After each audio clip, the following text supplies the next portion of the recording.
What would cause this correction that you're still expecting in the stock market? So what would trigger it? So the trigger is inflation. So we even saw the CPI, PPI numbers get a little hotter. PCE calm nerves just a little bit.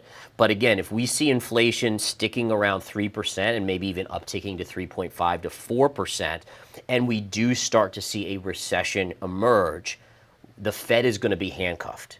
Right? They can't come to the rescue of the markets because they know if they start printing with high inflation already, it's only going to go higher by them adding liquidity to the system.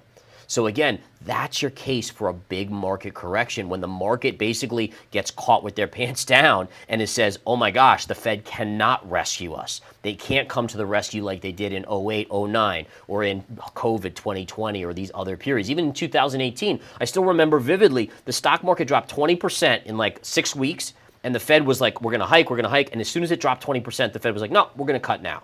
Right. And essentially, if we see inflation, the only reason they could do that is because inflation was 2% or under. With it north of 3, let's say, they can't do that because they will create hyperinflation. They will create a scenario of potentially stagflation, which is the worst. So you're back to that call, which is something you've been pretty consistent about, that the Fed is going to lose this inflation fight. Yeah, I'm just not a fan of the Fed. I'm sorry. And every which way, I think that eventually we have a system that really is no Fed involved anymore. I think they're gonna be the scapegoat when all of this comes crashing down in the next 5 to 10 years, and we'll probably emerge with some sort of crypto-backed sort of system that's stated run of currency. Like again, the currency cannot expand by more than X% per year, no matter what. Balanced budget. I mean, these are all things that are going to have to be done during this reset period. And again, this reset period is over the next 10 years. This is not like a short-term call, but we're on that path to getting to that point. The Great Reset. I do think there's a great reset to come, absolutely. With a central bank digital currency. Yeah. And it's scary. It's honestly scary. And again, I don't want to see it, but when you look at what's going on in the underbelly of the economy, if you look at what's going on politically, if you look at all these situations, it's only getting worse. And I worry that AI is only going to accentuate that. Now, AI is great, don't get me wrong. Just like the internet, it will be great in some respects. But I argue that the internet has also been a huge negative, whether it's social media's impact on people's mentality and psychology. All of these things, there's negatives and there's positives. AI is great. It's going to help us in our everyday lives. But you know what? It's also going to kill jobs. Yeah. Like you will have millions of people getting laid off. Yeah, there's going to create some jobs too, but not the amount that it's going to be laid off. I've even heard about McDonald's now. They got robots that are now doing all the burger flipping and all that stuff. And so you're going to have this divergence, and we've already seen this, right?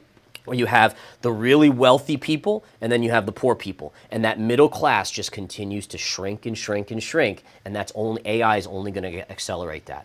Right, which would pave the way for a universal basic income, which could be very easily distributed via central bank digital currency. Viewers of the show know that if there is one thing that keeps me up at night consistently, it's the idea of a central bank digital currency and what it means in terms of obliterating privacy, anonymity, and any kind of expression, because you could be curtailed and canceled so easily when you're on a CBDC system. You're right. But I will just point this out, is that we're 90% there already. I mean, like, do you use cash anymore?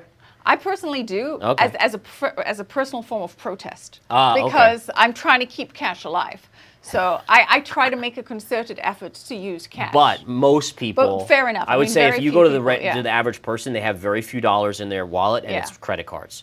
And so that's already tracking everything you do. You have your phone on you. Do you have your location setting on or off? Yeah, no, sure. Everybody's we are already in that scenario. It's just, but you're right. It's one step further, and that's where it's all going.